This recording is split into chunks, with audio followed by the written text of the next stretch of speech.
ngelakuin pertama sih di sawah. Di tengah-tengah sawah. Ada pohon-pohon ini bang, pohon apa namanya, kelapa. Oh, keren. Karena Keren nih. enggak bang, kalau kalau itu kan kayak kerbo aja kita kan. Kalau kamu sayang sama aku, buktiin. Buktinya ya kalau aku pengen sih kayak gitu.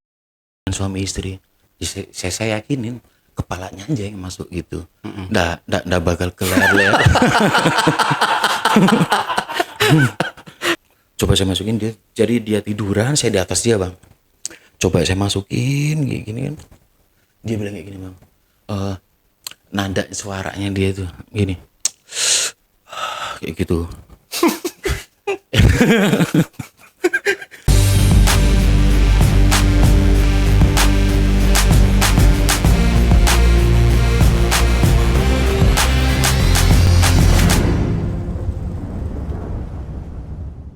Assalamualaikum warahmatullahi wabarakatuh. Ketemu lagi ketemu dengan saya, host paling tampan sebekasi dan sekitarnya, yang pastinya wajib diselamatkan dari kepunahan.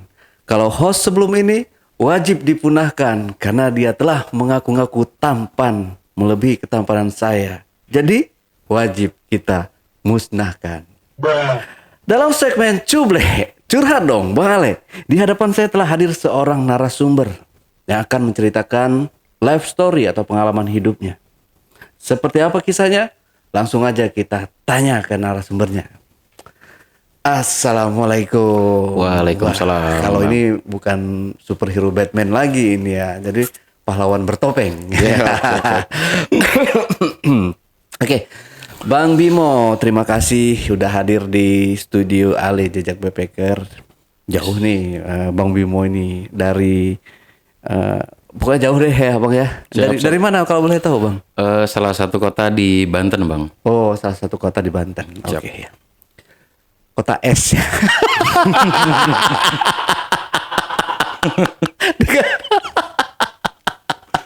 Kota S. Oke.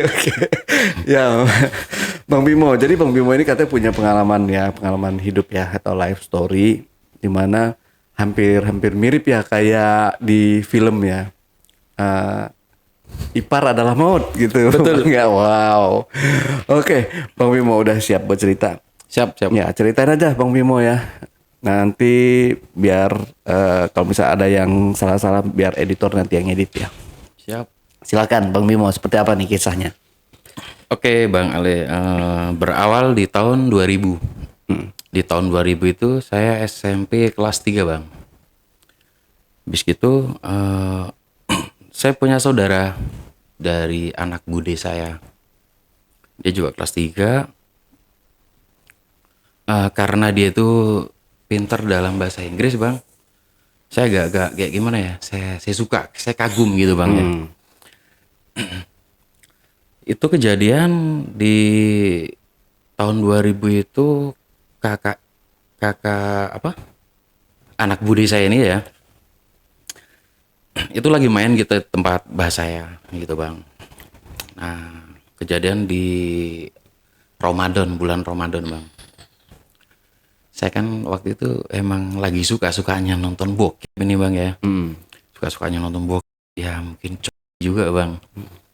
Nah, di situ secara nggak sengaja saya lewat ini kamar yang ditempatin sama anaknya Budi itu. Anaknya mbak saya itu. Nah, habis dari situ saya secara nggak sengaja lewat, kok pintu agak kebuka gitu Bang. Saya intip lah di situ. Pas saya intip, kelihatan tuh Bang, bayu darahnya kan masih ngembang tuh kalau SMP tuh. Nah, dari situ saya punya pikiran, cobalah saya pegang gitu. Sebelum saya masuk, saya ngucapin bismillah Bang. Bismillahirrahmanirrahim, mudah-mudahan enggak marah gitu kan. Nah, saya masuklah Bang di situ. Begitu saya masuk, saya pegang tuh Bang payudaranya. Saya remes kan. Nah, di situ yang saya kirain dia bakal marah, enggak Bang. Dia malah ngerangkul. Saya kan. Ya, saya remes-remes Bang. Saya remes tuh payudaranya kan.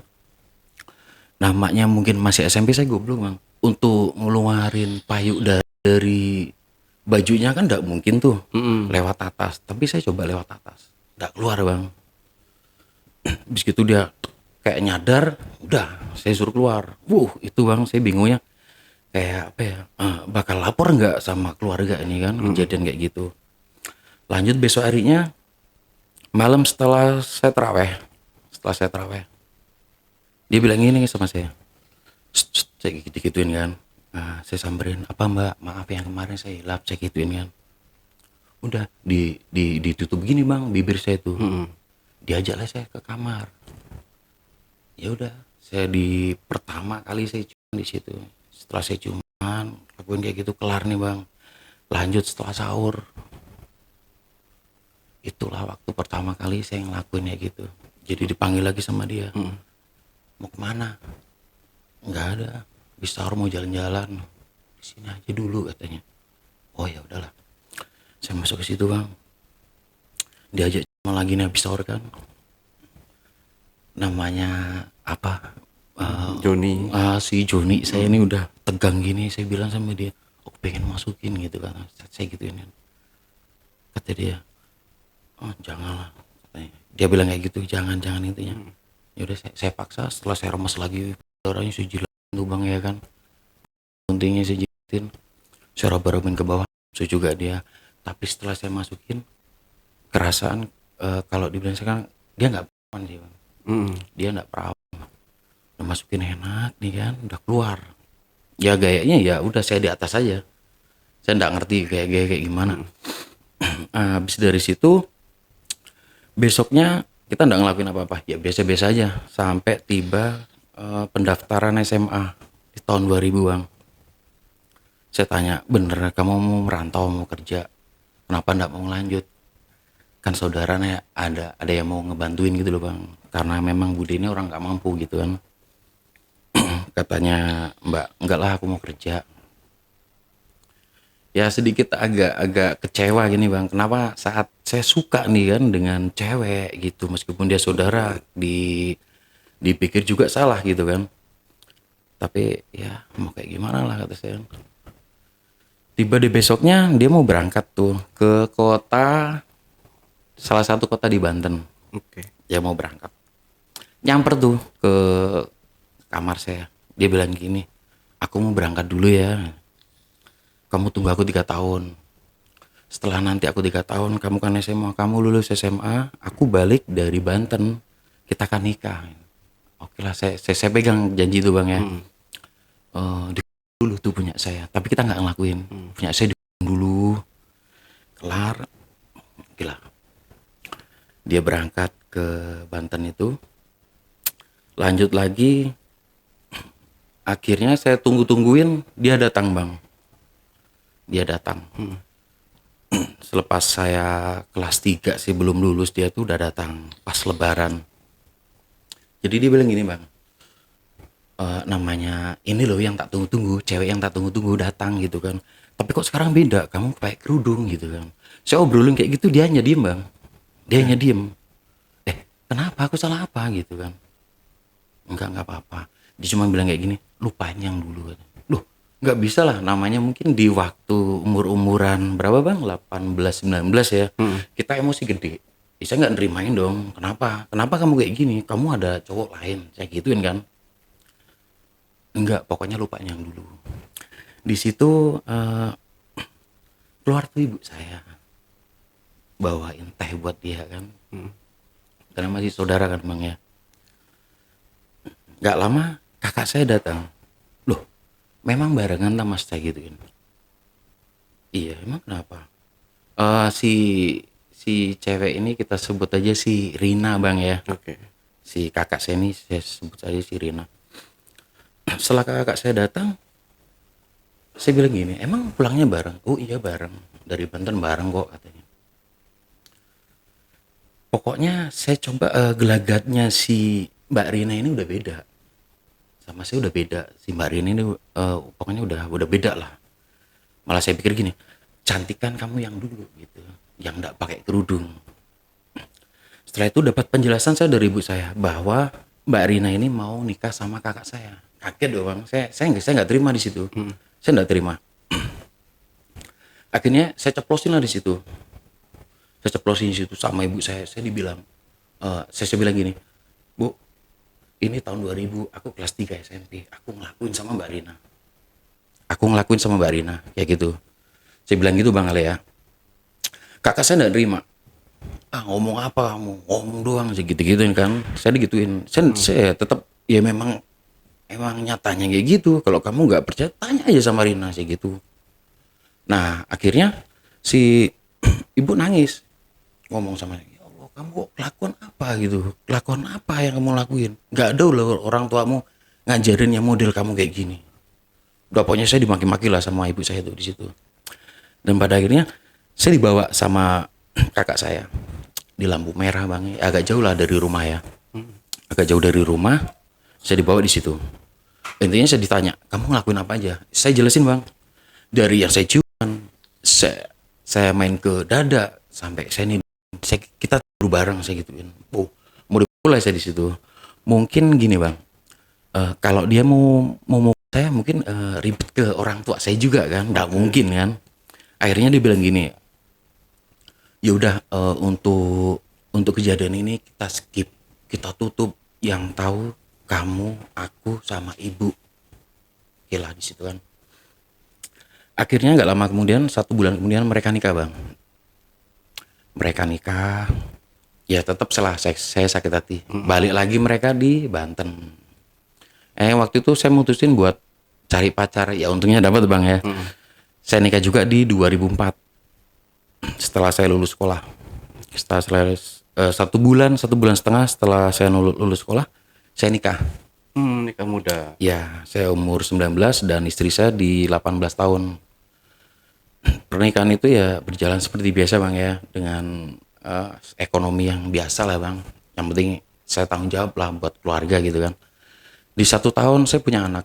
Umur saya 20 tahun saya punya anak cowok. Habis dari gitu saya merantau lah Bang di Bali ya. Saya merantau di Bali ini. Nah, di situ hubungan saya sama istri saya mulai acak-acakan lah Bang. Dikarenakan gini Bang, saya kerja di Bali itu satu bosnya enak. Jadi dia bilang gini, daripada kamu PP dari Bali ke Jawa kayak gitu, per 2 bulan kamu pulang, mending istrimu bawa sini aja. Saya sempat bilang, saya telepon, saya bilang gini, Dek, cobalah kamu ikut aku ke Bali, kita rawat anak kita di Bali. Soalnya untuk gajiku udah nggak kepotong Bang, gaji aku nggak kepotong Bang.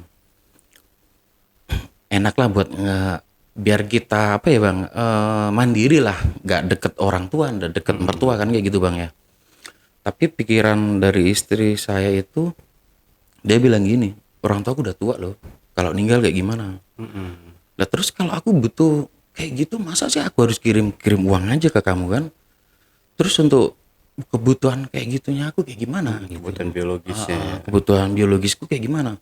Nah istri saya bisa-bisanya dia bilang gini, ya kalau kamu nggak kuat beli aja. Oh ya sudah, ini di situ Bang. Jadi saya bilang gini, oh ya sudah kalau ini doa kamu kan, saya gituin. Ya terserah kalau kamu mau beli mah. Oh oke lah. Saya pikir gini Bang, saya kerja di Bali buat dia loh, buat anak, buat istri kan kayak gitu Bang ya. Tapi dengan kebutuhan saya dia nggak mau menuhin gitu. Bahkan enak, saya tanggung loh dia itu kan. Dia nggak mau, akhirnya lah saya mulai beli di situ Bang. Mulai beli. Kirain saya bakal beli hanya di Bali aja Bang. Di tempat-tempat lokasi di Bali. Mungkin kelar di situ aja lah. Setelah saya pulang Jawa untuk nemuin anak istri saya nggak akan kayak gitu. Nggak taunya malah kayak apa? Keterusan gitu loh Bang. Keterusan saya beli-beli kayak gitu. Akhirnya ketahuan lah sama istri saya bahwa saya jalan sama si Jablay. Marah kan dia kan. Marah, kita ribut. Ya saya bilang karena kamu loh, kamu nggak bikin nyaman sama aku. Ya terus maunya kayak gimana ya, namanya mungkin masih labil Bang pikiran kita ya. Saya bilang di situ, ya mau kamu kayak gimana. Nah ngomong ngotot nih ke saya tampar Bang, tampar tuh mulutnya. Tetap saya tampar, kirain saya diem, kirain dia nggak bakal lawan. Nampak juga Bang. Setelah ribut kan, ya namanya kayak bapak saya pribadi, dia nggak suka ibu saya gitu kan. Saya yang dibantai gitu bang. Saya pukulin juga. Kamu ini kalau nggak suka sama istrimu, udah nggak usah main pukul gitu. Nggak usah main pukul, cerai aja. Kalau memang udah sama-sama gak cocok.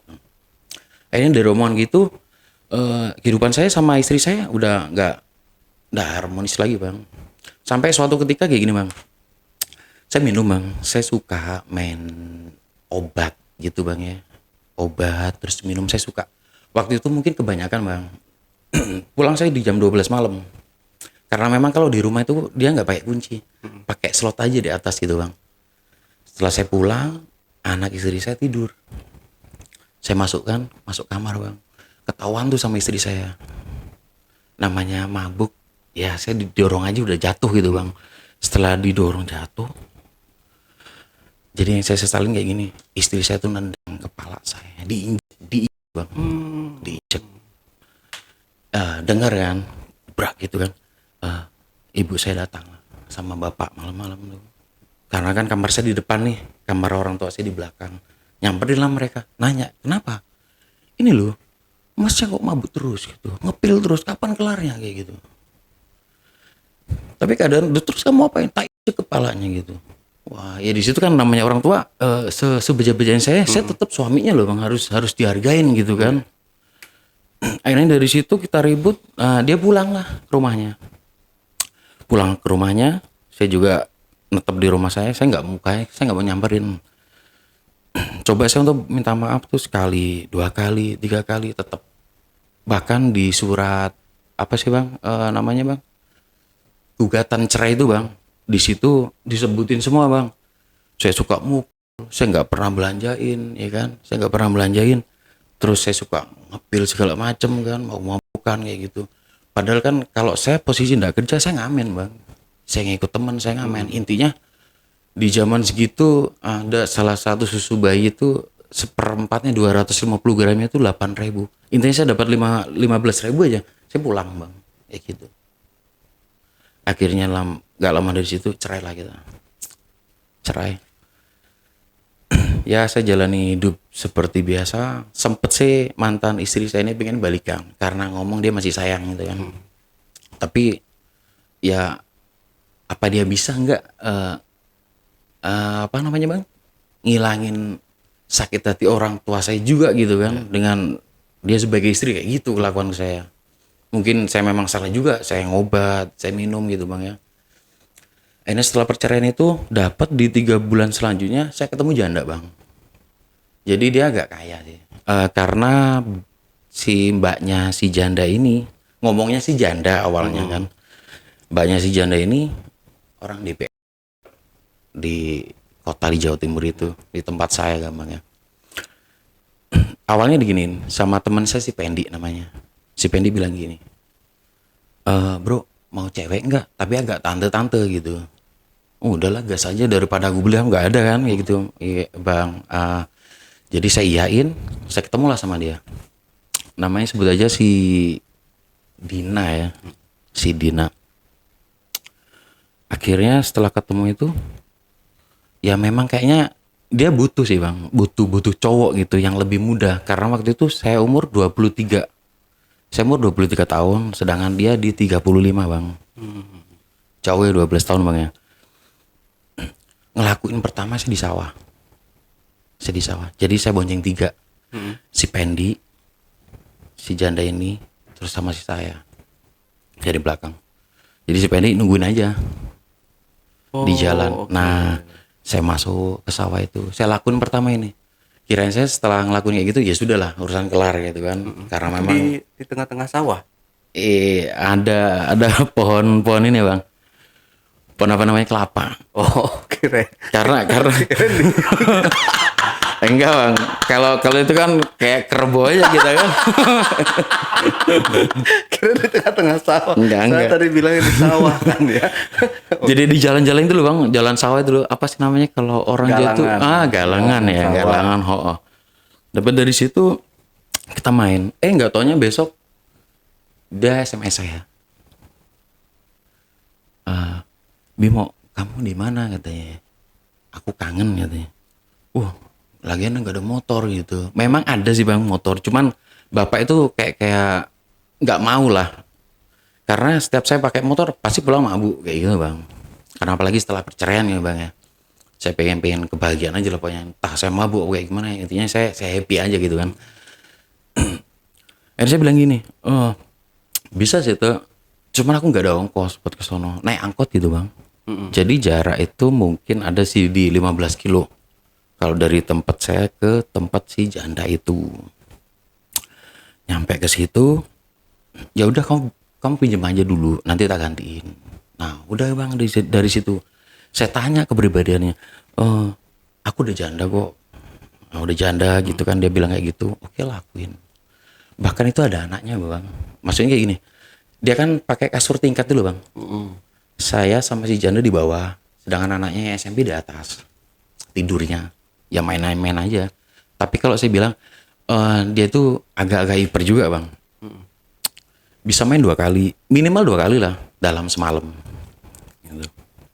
Sampai suatu ketika mungkin udah waktunya sih bang ya, waktunya untuk saya pisahan sama dia. Saya jalanin itu kan udah lama sih, sampai 2007 kalau nggak salah. Setelah saya perceraian, jadi di 2-3 tahun lah bang ya. Setelah saya perceraian ini bang,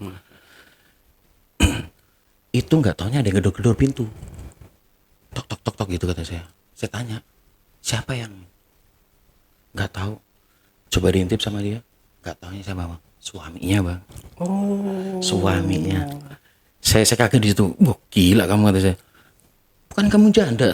Karena setiap saya ke sono bang, dia nggak ada. Suaminya tuh nggak ada. Selama 2 tahun 3 tahun tuh lama loh bang. Saya nggak pernah nemuin gitu. Akhirnya mau nggak mau saya harus lari nih dari sini. Kalau saya ngumpet di bawah kasur kan nggak mungkin. Bawah kolong kasur itu kan nggak mungkin bang ya. Akhirnya dibukain jendela. Di kamar itu ada jendelanya. Saya loncatlah ke situ, suaminya masuk. Kelar di situ. Oh, gila jalan saya bang, 15 kilo tuh. Karena memang udah nggak ada angkot. Di jam 2 malam tuh udah ada angkot. Terpaksa saya jalan. Habis dari itu besoknya dia telepon, ngejelasin lah. Memang aku masih ada suami, cuman suamiku nikah lagi. Jadi dia banyak ke yang muda. Makanya kenapa sih janda ini ke saya bang? Oh, kayak gitu. Okay. Mungkin pelampiasan. Ya kalau dibilang saya dapat banyak sih dapat banyak. Cuman mungkin hancur lah. Ya bisa dihancurin juga karena dia lebih tua gitu bang. Lanjut ke situ. 2 tahun saya nganggur bang. Paling beli-beli aja kayak gitu bang ya. 2 tahun saya nganggur. Di 2010 saya ke Banten. Mutusin saya ke Banten karena dipaksa. Kalau kamu masih di Jawa aja, kamu bakal hancur. Hidupmu bakal hancur gitu. Jadi saya coba nurut lah ke orang tua. Ya udahlah saya berangkat. 3 bulan saya nganggur. Akhirnya saya dapat kerjaan di salah satu pabrik lah bang ya. Pabrik besar gitu bang. Di daerah Banten itu. Di situ saya training kan bang 3 bulan. Di 1,5 bulan saya training, saya kenal perempuan. Dia janda. Sama ada lagi dia gadis. Cuman yang gadis ini kayaknya nggak mau nerima anak saya bang. Dari istri pertama itu bang. Akhirnya saya putusin untuk nikah sama si yang janda ini. Nikah. Akhirnya di 9 berapa bulan saya nikah dia hamil bang ya. Setelah hamil kita USG tuh udah gede, kehamilannya udah gede, saya USG. Jadi kabar gembiranya buat saya, anak saya ini cewek gitu loh bang. Pas di USG saya telepon ke orang tua, oh ya udah bawalah biar lahiran di Jawa gitu istrimu, karena bapak ibu pengen cucu cewek gitu.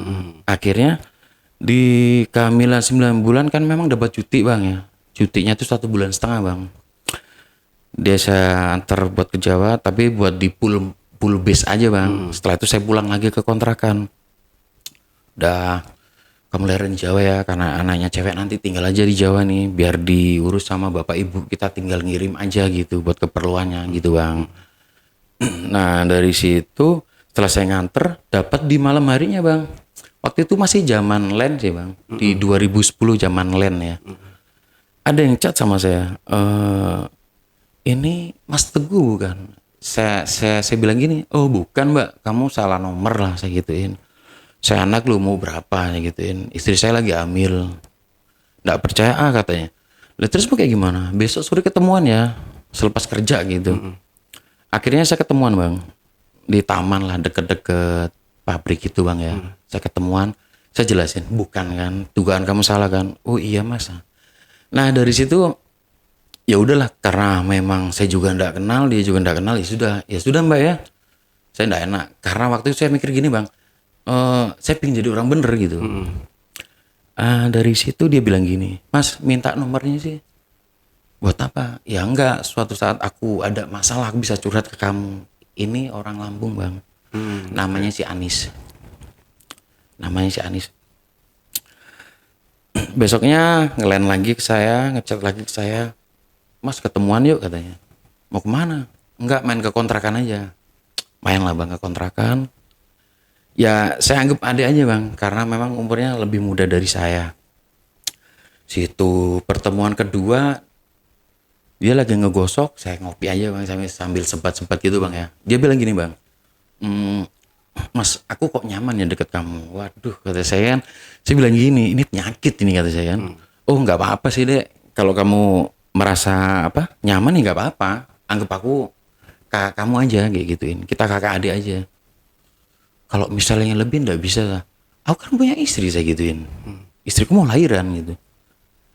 Dia di waktu itu nggak percaya bang, tetap karena memang nggak ada bukti untuk saya buktiin ini loh istri saya nggak ada gitu. Kayaknya di situ berjalan 1 minggu ya, memang untuk pertemuan saya nggak terlalu, mungkin di 1 minggu bisa 2 kali gitu bang ya. Setelah ketemuan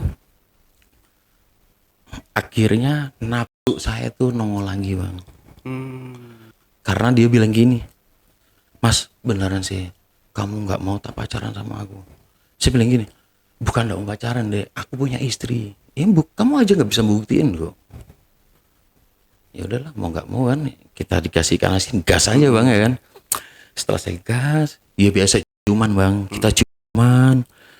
Terus gak lama dari situ udah saya pikir istri di Jawa itu 1,5 bulan.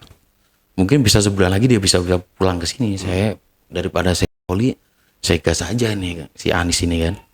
Dari situ saya ajarin buat gini bang, buat nggak lama dari situ saya ajarin lagi buat ngemut. Tapi kalau saya gini-giniin kemarinnya tuh mau dia. Tapi untuk saya ayo main, saya mungkin gitu nggak mau, karena memang dia ngakunya perawan kan bang gitu. Oke lah nggak mau. Suatu ketika setelah saya agak capek juga ngerayunya bang, ngapain sih kalau nggak mau, kayak gini-gini aja ngapain bang, mending saya kan nggak ada urusan. Nah habis dari situ sebulan hubungan kita, saya minta kalau kamu sayang sama aku, buktiin. Buktinya ya kalau aku pengen sih kayak gitu, suami istri. Enggak mas, ini kehormatanku buat suamiku. Lah kan suamimu nanti, saya gituin bang. Dia curhat sama temennya, gimana sih kalau misal aku punya cowok, terus cowokku minta yang kayak gini, bakal aku kasih enggak ya? Si temen si Anis ini bilang gini, itu mah terserah Lo gitu. terserah kamu. Kalau kamu percaya sama cowokmu bakal tanggung jawab, ya kenapa enggak gitu. Ya untungnya si temennya goblok juga kata saya bang. Kalau orang nggak goblok nggak kayak gitu kan. Iya. Atau dilarang dong kalau Atau temen. iya. Akhirnya dari situ malam malam saya chat lagi, gimana dek, kamu mau ngasih nggak mau. Oh ya sudah, jadi gini, untuk kita sekarang dilupain aja daripada aku terlalu ngarep sama kamu orang yang tak sayang loh. Aku minta kayak gini nggak kamu kasih kan ya. Diem bang, udah ngechat. Akhirnya di besokan malamnya lagi dia bilang gini, ya udah mas, aku kasih, tapi kamu janji nggak bakal ninggalin aku, bakal tanggung jawab sama aku. Ya gas aja lah. Iya mas, janji nggak bakal ninggalin kamu, dan mas bakal janji bakal tanggung jawab sama kamu. Besoknya ke sono lah bang, ke kontrakan si Anis ini. Di situ ya biasa. Dia pokoknya kayak orang mau nangis gitu, gimana sih bang? Saya yakinin kepalanya aja yang masuk gitu. Nggak bakal ke leher-leher. Jadi kepalanya aja. Nanti kalau sakit ya ditarik lagi aja gitu kan. Jadi gini bang. Oh, saya bikin pokoknya remes-remes cucumin leher-lehernya sampai dia terang ya kan bang. Udah saya bantai bawahnya, saya gini-giniin, saya mainin, saya tuh bang. Kemana saya jilatin, karena kalau saya sih modelnya dibilang suka banget nih, nggak tergantung. Kalau bau nggak juga nggak mau sih bang. Selesai jilatin, masukin ya dek. Iya mas, pelan-pelan. Nanti kalau kepalanya udah masuk, kalau bisa sakit mas tarik lagi kok gitu. Boro-boro kata saya. Cekuk-cekukin gini kan nggak masuk bang. Saya pakai ludah dikit nih. Saya pakai ludah, saya oles-olesin pakai ludah. Saya tancepin. Saya gini. Itu bang rasanya luar biasa. Karena apa ya, kenangan gini bang. Saya ngerasain tuh di 2004. Mantan istri saya dulu. Ini saya ngerasain lagi di 2010. Gitu kan. Oh, dia ngejingkat. Sakit mas katanya. Iya bentar aja, sambil saya peluk, saya teken, ini udah kelar. Udah upload dulu nih bang, karena ada ngalir kan tuh, meskipun kayak apa ya, kalau kayak kental-kental gitu ya bang, itu.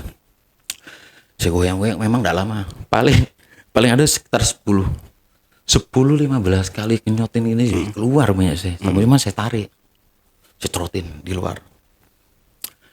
Nah dari situ udah mulai tuh enak. Dari gaya belakang dia udah paham gitu kan. Sampai pernah itu jadi gini bang, saya orangnya kan pengen posisi istri udah balik lagi kan ke Banten ceritanya bang. Cuman untuk saya berhubungan sama istri kayaknya udah beda barangnya. Agak-agak becek gitu bang ya. Kalau si punya si Anis enak, mantep gitu kan. Akhirnya dari situ saya pengen ngelakuin sama si Anis. Si Anisnya lagi halangan. Saya kasih tahu, ini loh dek, coba kalau dimasukin dari belakang enak kali kata saya gitu. Orang aja sakit kan, apalagi dimasukin kayak gitu. Hati ya pelan-pelan gitu. Ada kejadian saya masukin juga. Itu bang, saya baru tahu kalau barang kita nih masuk ke lubang yang kayak gitu yang nggak pernah diinin. Jadi gini emang anget tuh bang rasanya lubang-lubang belakang tuh emang anget gitu. Jadi bisa masukin gini, saya keluarin di dalam juga kan, karena kan memang bukan jalan yang buat jadi anak gitu kan. Di lubang itu bang, saya taruhin ke dalam, begitu saya tarik ada yang lengket-lengket tuh bang. Ada yang lengket-lengket.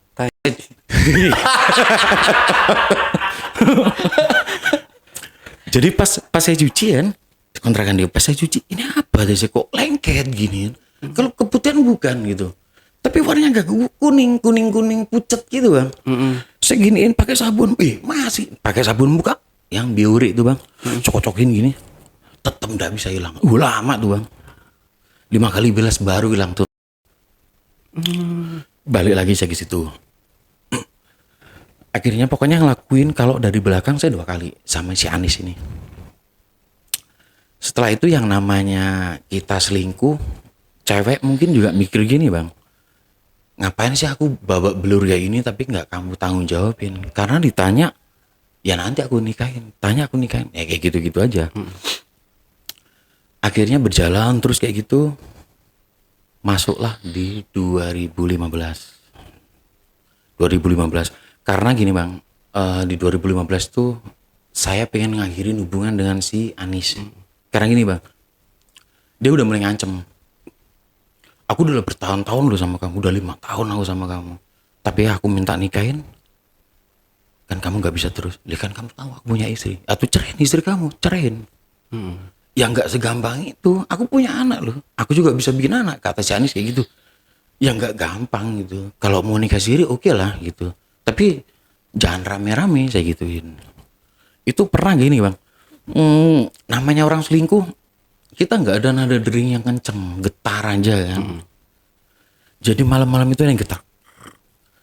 Apa ini kata saya taruh sebelah bantal saya lihat SMS. Kalau kamu nggak keluar malam ini, aku kangen sama kamu karena kamu kayak nganggep aku udah nggak ada loh. Aku bukan barang yang buat kamu mainin. Kalau kamu pengen tinggal ke sono, kamu mainin aku kayak gitu kan bang. Saya lihat chatanya, kalau kamu nggak keluar, aku yang masuk ke rumahmu. Dia bilang kayak gitu. Lihat aja di gerbang. Saya coba koordin, saya buka, ada dia di depan. Intinya udah dibilang rusuh sih bang ya. Udah ngawur lah caranya gitu. Mungkin dia udah capek juga. Bertonton cuman kayak gitu aja kan.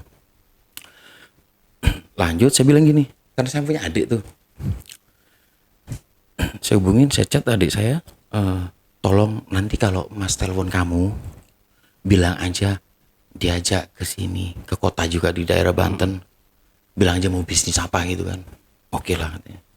Ini saya pura-pura saya telepon nih. Saya iyain dulu si Anis ini. Oke, tungguin agak jauh aja. Saya telepon, istri kan nanya tuh, siapa? Adik, teleponan. Oh, mau diajak bisnis kota ini. Ya sudah diizinin kan. Malam itu saya gini lagi sama si Anis. Terus sekarang udah kejadian tuh udah agak lama, saya udah bosen bang. Karena memang tekanan dia kayak gitu ya kan. Ke saya malas juga bang. Saya pengen gimana sih caranya ngelepas si Anis ini kan.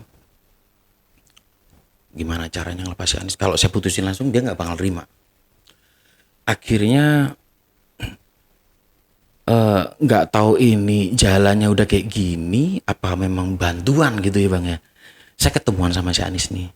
Dia pegang 2 HP. Saya lihat di messengernya. Jadi kayak gini bang, saya suka minum ya. Saya suka minum. Dek, coba kamu beliin teh pucuk gitu. Kita di pom bensin. Dia beli dia di toko sebelah pom bensin tuh bang. Kayaknya dari situ kayak ada yang ngebisikin aja sih. Coba buka messenger si Anis. Cobalah saya buka si Anis messengernya. Itu ada pesan dari teman saya sendiri. Tapi ke HP si Anis.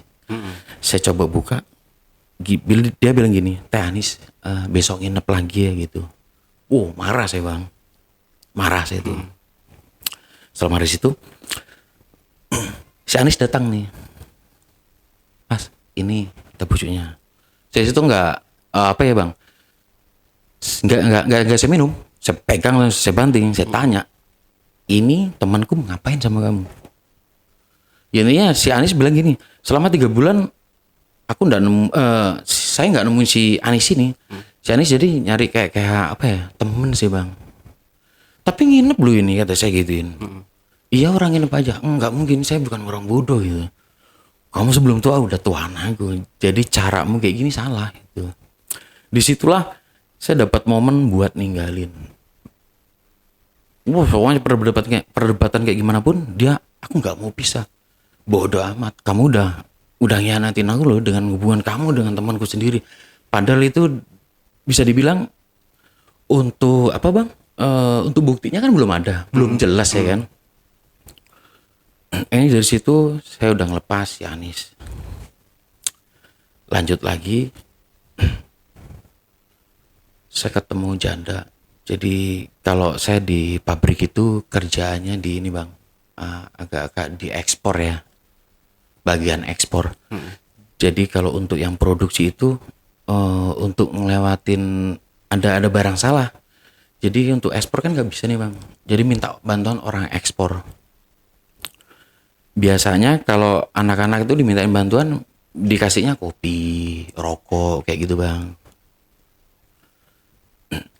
Nah si Ida itu bilang gini, Mas bantuin sih katanya. Bantuin apa? Ini buat labelnya salah katanya. Oke, saya bantuin. Tapi saya nggak mau rokok loh, saya gituin. Saya nggak mau rokok. Terus apa? Yang lain sih katanya. Apa sih mas katanya? Ya ada, udah saya bantuin dulu. Besokannya datang lagi dia ke tempat saya kerja. Mas bisa bantuin lagi enggak? Kemarin aja belum kamu bayar kan? Dia bawa kopi, bawa rokok. Enggak, aku enggak butuh ini. Terus butuh apa? Ya yang lebih lah. Nah ini setelah pulang saya lobby lah bang di situ. Karena hubungan saya sama istri udah nggak enak sama sekali bang. Saya sama si Ida ini janda juga, anak satu.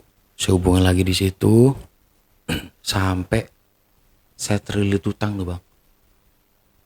Sampai saya terlilit utang. Jadi ceritanya ini bang. Eh Memang kalau hubungan pertama itu ya kayak si Anis juga, dia nggak bakal minta tanggung jawab. Begitupun si Ida. Awal kita hubungan sampai hampir 2 tahun. Saya hubungan tuh hampir 2 tahun bang ya. Dia mulai minta yang tas. Padahal saya nggak pernah itu ngebeliin istri saya tas yang harga 400, 500, saya nggak pernah. Tapi kenapa sama si Ida saya mau gitu bang. Ya mungkin saya mikir gini aja sih. Kalau orang bisa nyenengin saya juga bisa nyenengin dia gitu. Kelar di situ, utang saya sampai di 110. Utang saya 110. Jadi gini bang, saya buat memenuhi kebutuhan si Ida ini, saya pinjam sama bank 30 juta.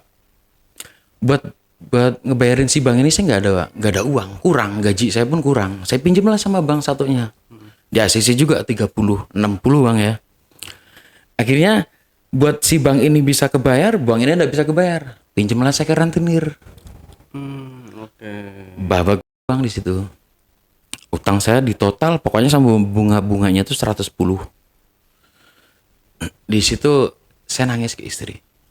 Maafin kalau untuk selama ini aku kurang sayang sama kamu gitu. Sampai kejadian kayak gini. Jadi istri saya kirain ini bakal ngabur nih orang nih. Nggak bakal kuat gitu kan. Di situ dibantuin lah bang. Sama istri dibantuin. Tapi ya memang kita nyicil bang. Gaji karyawan berapa sih bang ya kan? Pokoknya di dalam 2 tahun itu kita cicil, akhirnya lunas tuh bang, utang 110. Saya pengen bener nih bang. Akhirnya di 2016 ini, di 2016 akhir ini, si kakak saya tuh sakit ceritanya. Kakak saya sakit. Jadi dia kerja di pabrik, ya di pabrik lah bang ya, kerja di pabrik. Sampai dia lumpuh separuh bang. Lumpuh separuh. Dan di situ saya ada perbincangan sama adik. Karena saya udah cerita nih tentang hubungan saya yang dulu sama si istrinya kakak ini kan. Saya udah cerita sama adik dan adik bilang gini, kalau memang sih hubungan modelan kayak gitu, mereka tuh harus cerai gitu. Karena kalau cerai bisa jadi kakak kita tuh bisa selamat gitu kan bang ya. Terus caranya kayak gimana? Ya mungkin kamu sih mas bisa. Kalau aku kan punya istri, sama aja aku punya istri gitu. Akhirnya saya banyak pikiran gini, oh ya sudahlah. Karena si kakak ipar saya ini pernah punya hubungan dulunya, yang ninggalin saya itu bang. Oke lagi aja, aku yang maju. Saya bilang gitu sama adik saya. Karena di tahun 2004 setelah saya nikah, saya hanya ketemu untuk salaman aja, untuk lebaran. Kita nggak pernah ada chat atau telepon, nggak ada. Saya udah benci sama dia kayak gitu bang. Saya udah kecewa gitu. Tapi di tahun itu, dikarenakan kakak saya sakit, akhirnya kan dikirim ke Jawa tuh. Karena udah nggak kerja lagi. Dia di sini ceritanya. Si kakak ipar tuh di sini. Kalau di pabrik saya itu ada gini bang, karya apa bis antar jemput karyawan, Ajika bang. Kalau pas Lebaran bang ya, buat ke Jawa Timur. Waktu itu saya jadi ketua rombongan, di situ kan arah ke Jawa Timur. Nah si kakak ipar ini, karena kan kalau nggak pesen tiket tuh jauh-jauh hari sebelum Lebaran nggak bisa bang ya, pasti biasanya penuh gitu kan. Jadi secara nggak langsung dia main ke tempat saya. Kok beraninya gitu kata saya. Mau ngapain kata saya. Bis kamu ada yang kosong nggak tempat duduknya? Mau ngapain? Ya aku mau ngikut gitu. Oh ya udahlah. Ini saya ajak pulanglah kita ke Jawa bang ya. Saya telepon adik saya. Karena adik saya waktu itu nggak pulang, nggak mudik dia. Dia masih ada di Banten. Istrinya orang Banten. Ini dia bilang gini, kayaknya masuk sih. Ini bakal kejadian gitu. Aku bisa buat ngerayu kakak ipar. supaya dia bisa nyaman lagi sama aku bang. Jadi kan bisa nih untuk ngelepasin mereka berdua, bisa bikin mereka cerai gitu bang. Oke. Ini kejadian setelah 10 hari di Jawa, balik lagi lah kita ke Banten. Naik bis tuh bang. Karena kalau untuk ketua rombongan itu kita harus ngalahin. Ya adalah dapat uang. Misalnya kayak gini bang. Dari Banten ke Jawa, mereka tuh biasanya pas baliknya nih karyawan-karyawan tuh biasanya bawa saudara kayak gitu bang. Jadi tempat duduk penuh. Oke. Dan saya ngalahin kan. Saya pegangan gini bang. Tahu besi yang bis itu bang? Iya. Saya pegangin gini. Jadi ini istri saya, ini kakak ipar saya. Segini nih bang, kan malam-malam tuh ya kan goyang-goyang gini kan. Iya. Punya saya tuh kegesek, awalnya nggak sengaja ke punggung dia sebelah kanan bang, kegesek. Dan dia nengok ke saya, kayak nengoknya kayak, saya tahu muka ini muka pengen gitu kan. Ini saya terusin aja bang, kok nggak marah ini kan? Saya terusin aja, saya giniin punya saya itu. Dan dari situ nyampe lah kita ke Banten. Nyampe ke Banten karena dari tempat saya, rumah saya ke kontrakan si kakak ipar ini agak jauh bang ya. Saya anterin lah dia. Oke. Saya anterin. Setelah saya anterin, nyampe rumahnya, nyampe kontrakannya, nggak ngopi-ngopi dulu apa. Awalnya di situ saya agak canggung bang. Oke lah, memang saya punya misi sama adik, biar bisa deketin dia, biar bisa mereka pisah gitu kan. Oke. Saya di situ agak bingung, kayak gimana gitu kan. Oh ya udahlah kalau ngopi. Setelah ngopi itu dia naruh tas segala macam, saya bawain bawaan dia gitu kan bang ya, bawaan dari Jawa tuh. Saya taruh. Jadi nggak bikin kopi dia bang. Dia hanya duduk, nggak berani ngeliat saya. Di situ saya salah lagi bang. Saya peluk dari belakang gini kan. Aku tahu kalau kamu pengen tak gituin. Karena suaminya tuh udah nggak bisa lah bang. Stroke sebelah bisa nggak bang? Nggak bakal bisa. Buat berdiri aja mungkin sulit bang ya. Setelah dari situ saya peluk kayak gini, dia kayak ngelak. Udah sadar kamu katanya, digituin. Oh ya sudahlah. Namanya saya pakai celana pendek. Ini lo bisa ngebagian kamu. Saya buka gini bang. Saya buka. Dia diem cuma ngeliatin terus ngeliatin muka saya. Ngapain? Udah ngeliatin aja. Dan yang saya pikir dia bakal marah, enggak marah bang. Di punya saya tuh. Memang kita enggak main, saya ajak main enggak mau, ya kan. Enak dari situ, udah enggak usah kesini lagi. Ya kayak apa ya bang, mau tapi sok pura-pura enggak mau gitu. Ya udah saya pulang di situ. Maaf ya, aku hilap ya gituin. Saya pulang. Setelah pulang besoknya saya kerja, setelah lebaran saya kerja. Kok ada yang ngechat ke saya gitu. Siapa? Yang kemarin kamu anterin. Telepon lah dia bang ke saya. Halo, ini siapa? Yang kemarin kamu anterin. Oh iya, gimana mbak? Ini kamu bisa nggak kesini katanya. Mau ngapain? Ya enggak, kalau untuk yang kemarin aku minta maaf lah sama kamu. Karena hilaf gitu. Enggak, pokoknya kamu kesini. Akhirnya pulang kerja, saya alasan sama istri gini, saya minta izin. Saya mau ada acara gitu. Pulang dari situ. Pulang kerja, saya habis nganterin istri, saya sono lagi ke kontrakan kakak ipar saya. Habis dari situ dia langsung buang. Pokoknya lu kerat. Saya bingung. Wah ini kesempatan kan. Kesempatan buat saya ngelakuin ini. Rusak bener ini kata saya. Sekalian saya di situ saya benci juga kan sama dia kan. Saya dendam kan gitu kan. Saya peluk.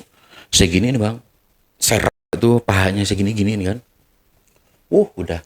Dari situ tanpa saya suruh bang, mungkin karena dia bisa dibilang setahun lebih nggak hubungan kali ya, kayak rapet kali bang ya. Jadi gini bang, setelah saya giniin dia udah mulai nafsu ya, langsung punya saya dibuka, dikulung tuh sama dia. Setelah dikulung, saya tidurin, aku minta ya dikasih lah sama dia di situ. Coba saya masukin dia, jadi dia tiduran, saya pas dia bang. Coba saya masukin gini kan, dia bilang kayak gini bang, nada suaranya dia tuh gini, kayak gitu. Iya jadi jadi kayak ngerasain enak gitu kan, gini. Kayak gitu. Saya kencot. Nggak lama keluar punya saya bang. Kira saya kelar nih kan. Dia mandangin saya, udah kelanjutan ke mana? Ke Pundak. pundak saya lah. Pokoknya di situ, kamu bener sayang sama aku. Sayang lah gitu kan. Kenapa nggak sayang? Kayak gini gratisan kata saya kan. Hitung-hitung saya balas dendam sama kamu. Gitu. Akhirnya dia minta lagi bang. Loh, kurang tuh kata saya gituin. Tapi dia posisi di atas. Jadi mungkin karena setahun lubang itu nggak pernah dimasukin bang ya. Jadi enak bang. Pas posisi dia di atas, jadi dia kayak gini. Biasanya kalau saya hubungan tuh, kalau si ceweknya di atas saya nggak pernah keluar. Itu saya bisa keluar. Sebelum dia puas keluar duluan. Yang untuk yang kedua kali. Kelar dari situ hubungan terus bang. Sampai di kenapa bang? Kenapa? Enggak. Ya, terus. Sampai di tahun 2019 istri saya hamil 1 bulan. Ini hamil kedua nih. Ya hamil kedua. Istri saya hamil kedua di umuran kelahiran di 1 bulan. Saya terus hubungan. Akhirnya kehamilan istri saya mau masuk ke 2 bulan. Jadi si kakak ipar saya bilang gini, coba sih masukin sekali-kali katanya.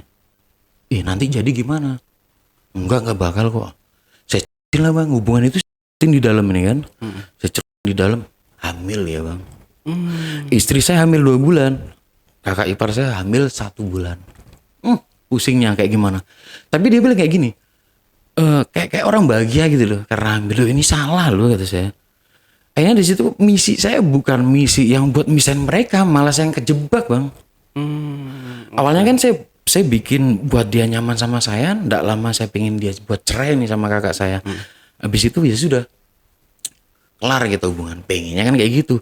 Tapi di tengah perjalanan dia hamil. Saya coba buat beli obat bang. Kan kita COD obat gitu bang. Itu harganya di 2,5 juta. Ada 1 kapsul, 2 butir pil. Kalau untuk namanya saya lupa. Itu 2,5 juta. Saya coba, jadi satu butir itu ditelen, 1 butirnya dimasukin di lubang si kakak ipar saya. Katanya sih untuk pemakaiannya model kayak gitu kan. Gak kena bang. Saya coba cari untuk dukun pijat. Kata dukun pijat, udah gak bisa, bahaya. Kayak gitu. Kalau untuk saya ke dokter saya nggak berani lah. Bisa-bisa kena sel ya kan gitu bang ya. Kalau urusan gitu. Coba saya lagi coba beliin tuh kedua kalinya, tetap nggak bisa, dan anak ini terus membesar. Di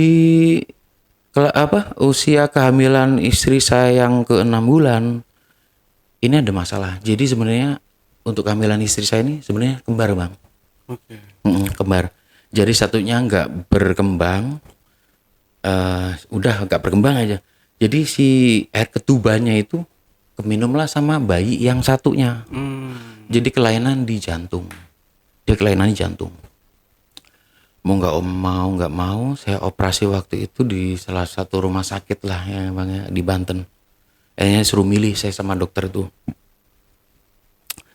Mau nyelamatin istri apa mau nyelamatin anaknya? Kata dokter kayak gitu. Saya bingung lah.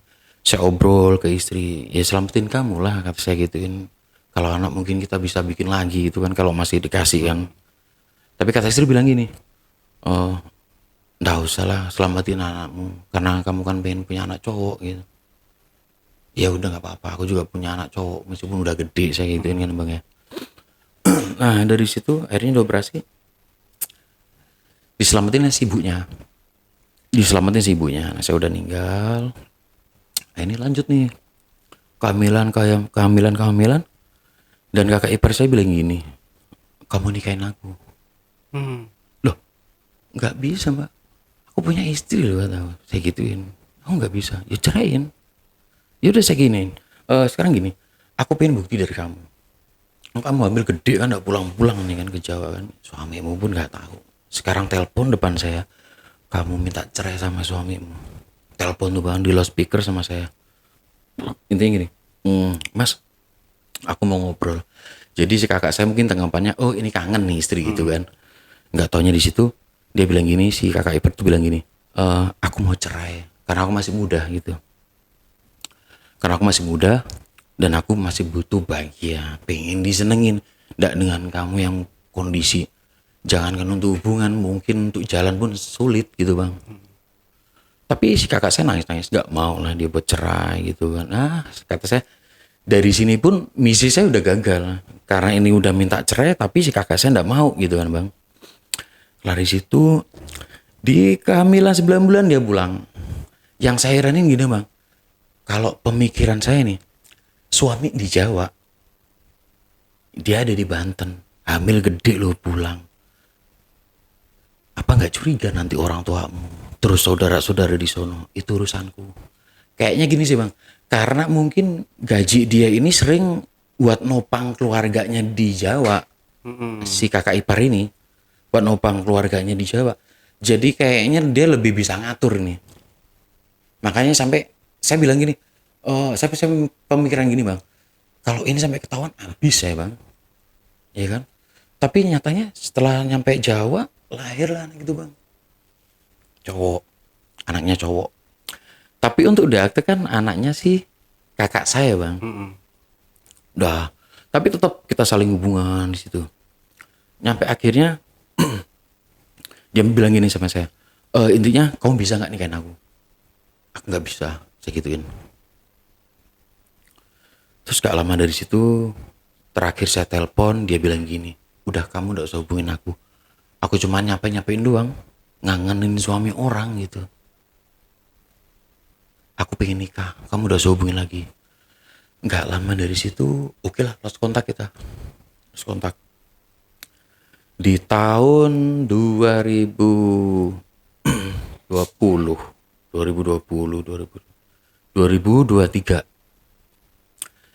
Jadi saya sama istri saya ini kan, istri saya bawa anak gitu bang, anak tiri berarti ke saya, anak sambung gitu, saya bapak sambung dia.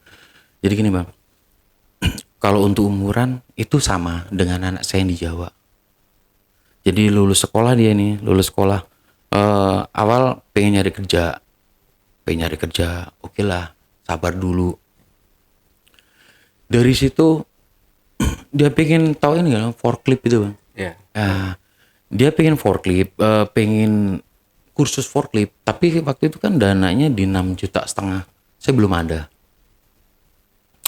Dia maki-maki lah saya tuh, si anak dari istri saya nih maki-maki saya, yang saya dibilang babi lah, saya dibilang tukang slot lah gitu, si tukang mau, intinya orang tua ndak punya kayak gitu kan. Nah dari situ kan saya emosi bang, saya nggak nerimain dong, saya nggak nerimain di situ. Saya bilang ke istri saya, anakmu itu jangan dibiarin sih kelakuan kayak gitu, sampai segala macam chatnya, terus voice note dia saya kasih tahu ke istri. Tanggapan istri saya kayak gini, ya namanya anak baru dewasa, wajar lah kayak gitu. Nggak bisa, karena kesalahan kayak gini nggak sekali dua kali, keterusan gitu. Intinya saya nggak bisa nerima gitu. Jadi di istri saya itu pokoknya intinya ngedukung lah bang, bukan ngedukung ya, berpihak, lebih berpihak daripada ke saya, lebih berpihak ke anaknya daripada ke saya gitu bang. Sampai saya putusin kita udah nggak bisa diperbaikin. Saya cerai lah di 2023 sama istri. Udah saya nggak punya siapa-siapa di situ kan. Nggak ada istri, nggak ada selingkuhan pun nggak ada.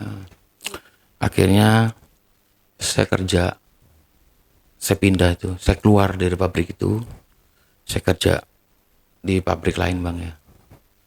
Saya ketemu dengan salah satu cewek, orang Sumatera sih bang, orang Sumatera. Jadi kalau saya lihat ini lebih dewasaan dari mantan saya sebelumnya bang. Meskipun saya bermain slot, saya minum, dia bisa mahamin gitu. Ya kamu minum di kamar aja gitu. Kamu minum ditempatin aja, jangan sampai kemana-mana gitu. Ya saya senang sama dia, saya ungkapin perasaan saya. Saya nikah sampai sekarang. Dan saya berharapnya ya ini untuk yang terakhir gitu loh bang. Saya pengen bertobat. saya pengen lebih baik lah bang ya. Untuk yang kemarin-kemarin mungkin saya udah nggak bener gitu dengan istri yang sekarang, dengan yang nerima saya apa adanya. Ya saya pengen bahagia sama dia gitu bang. Siap. Ya, complicated. Ini percintaan yang complicated banget ya, yang dialami sama Bang Bimo ini. Luar biasa. Gila. Saya sampai dengarnya. Aduh, ini cukup cukup parah sih Bang ya, ada kenakalan Bang Bimo dulunya ya. Eh, Bahkan parah banget gitu. Bahkan si ya kakak ipar sendiri, berarti kakak kakak ya apa namanya, istrinya kakak sendiri ya. iya bang. Nah itu nasib si anak gimana jadinya? Oh, kalau untuk anak sekarang ada di orang tua saya. Enggak, anak yang si kakak ipar. Iya. Oh, karena Jadi mereka udah pisah, kakak sama kakak iparnya nih. kakak saya meninggal. Innalillahi. Kakak saya meninggal. Dan itu pun saya belum sempat ngucapin saya minta maaf. Di 2 tahun saya nggak pernah, pokoknya sebelum dia meninggal 2 tahun itu saya nggak pernah komunikasi karena mungkin dia emosi sama saya bang ya. Istrinya ditidurin gitu kan. Oh akhirnya tahu. Oh, tahu kalau kakak saya tahu bang. Kakak saya tahu. Ya sempat saya telepon ke saya, gini, aku sayang lu sama kamu adikku, aku sayang sama kamu, tolong udah nggak usah kamu lanjutin model kayak gini. Ya aku bilang kayak gini, ya kamu tanya aja istrimu, yang ngelakuin nggak aku doang loh sama dia. Padahal kan di balik itu sebenarnya bang, oh kalau dibilang saya jengkel juga sama kakak saya. Ini loh yang jelas-jelas ada hubungan antara istrimu sama aku di tahun 2000, kita ada hubungan. Kalau pemikiran saya gini, kalau dia sayang sama saya, lepasin dong buat adiknya, benar gak bang? Iya. Tapi dia ambil juga dengan, ya sudah saya tutupin kayak gini. Ya enggak nyelesain masalah, saya bisa dendam. Bahkan dengan kematian dia, saya enggak nangis. Ibu saya nangis-nangis. Kalau kakakmu banyak salah sama kamu, kau minta maafin. Biar di alamnya sono biar enak. Nggak bisa. Bahkan saya enggak nangis. Saya lebih nangis ada teman saya meninggal daripada kakak saya meninggal. Segitu saya bang. Saking kecewanya itu tadi. Iya, saya kecewa. Saya kecewa banget. Nah, dia meninggal, ya sempat saya pengen ngucapin maaf gitu. Dia keburu dia meninggal juga. Mungkin sebisa saya kalau untuk sekarang selepas saya sholat, kalau saya pengen sholat ya mungkin saya kirim doa buat dia. Gitu aja sih bang. Bahaya nih kalau masih belum tobat ya, sampai sekarang. Bahaya sampai sekarang gitu. Jadi buat teman-teman ya, ini hanya anggap aja ini hanya hiburan semata ya, walaupun apa yang pernah dialami sama Bang Bimo ini adalah memang kejadian yang dia alami sendiri gitu pada masa itu. Jadi pada masa sekarang ya dia udah bukan yang seperti dulu lagi. Jadi jangan teman-teman melihat hanya satu sisinya aja nih, lihatlah dua sisi. Jadi sisi yang terdahulu Bang Bimo memang dia rusak ancur-ancuran dan merusak banyak wanita gitu Bang ya, bener ya Bang ya. Siap, siap. Nah tapi sekarang dia sudah mencoba dan akan mencoba bertahan dengan satu wanita ya gitu yang mencintai, dan ya mudah-mudahan kita doakan aja semoga Bang Bimo ini nggak melakukan kesalahan-kesalahannya lagi gitu, bertobat, karena apapun yang diceritakan Bang Bimo ini adalah salah besar.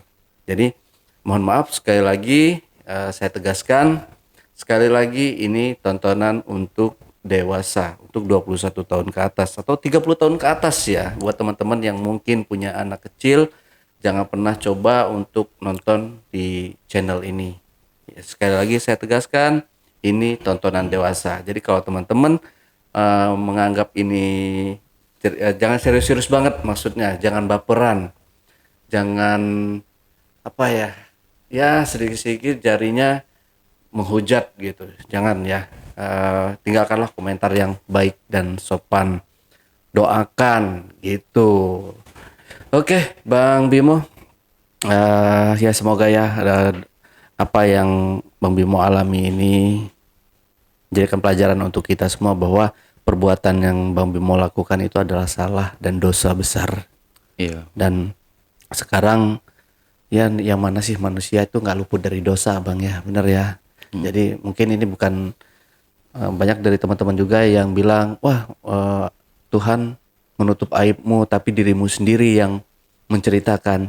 Sekali lagi saya tekankan ini hanyalah obrolan ya podcast hiburan semata, Bang ya, gitu. Oke, dari sini Bang Bimo ada yang perlu disampaikan lagi atau pesan-pesannya ke penonton silahkan. Untuk pesan ke penonton mungkin gini, jangan sekali-kali coba untuk berselingkuh. Yakin itu mending kita berantem sama orang banyak daripada mikirin perselingkuhan, sumpah. Saya sendiri udah pusing, makanya itulah baik-baik misal ada hubungan, jaga hubungan itu. Meskipun sekarang saya baru mulai nih di dua tahun ini, saya baru mulai buat di satu orang aja, Bang. Iya. Oke. Intinya baik-baiklah, jangan sampai ada kata perselingkuhan ataupun kayak gimana. Itu aja, Bang. Segala sesuatu hal yang tidak diridhoi Allah itu pasti bakal membawa petaka untuk kita sendiri, ya Bang ya. Benar ya Bang ya. Betul, Bang. Oke, Bang Bimo, terima kasih buat waktunya. Oke, teman-teman, itulah tadi obrolan saya bareng Bang Bimo dalam segmen Cuble. Curhat dong, Bang Ale. Buat teman-teman juga yang punya pengalaman menarik dan ingin bercerita langsung di studio Jejak Backpacker, teman-teman dapat menghubungi admin melalui nomor WhatsApp di 0858 47683 atau di 0852 12345 683. Dan buat teman-teman juga mungkin malu atau jarak dari rumah kejauhan menuju studio Jejak Backpacker, teman-teman dapat mengirimkan cerita kalian melalui email di ale@jejakbackpacker.id. L-nya ada 2. Sampai jumpa dan wassalamualaikum warahmatullahi wabarakatuh. Bang Bimo, terima kasih buat Siap. waktunya ya. Jangan nakal lagi Bang Bimo. Siap, Pokoknya siap. kayak satu lagi pesan saya, slot berhenti dari sekarang. Siap, Bang Ale. Kalau nggak mau Bang Bimo jatuh, tersungkur, terjerembab, jatuh miskin.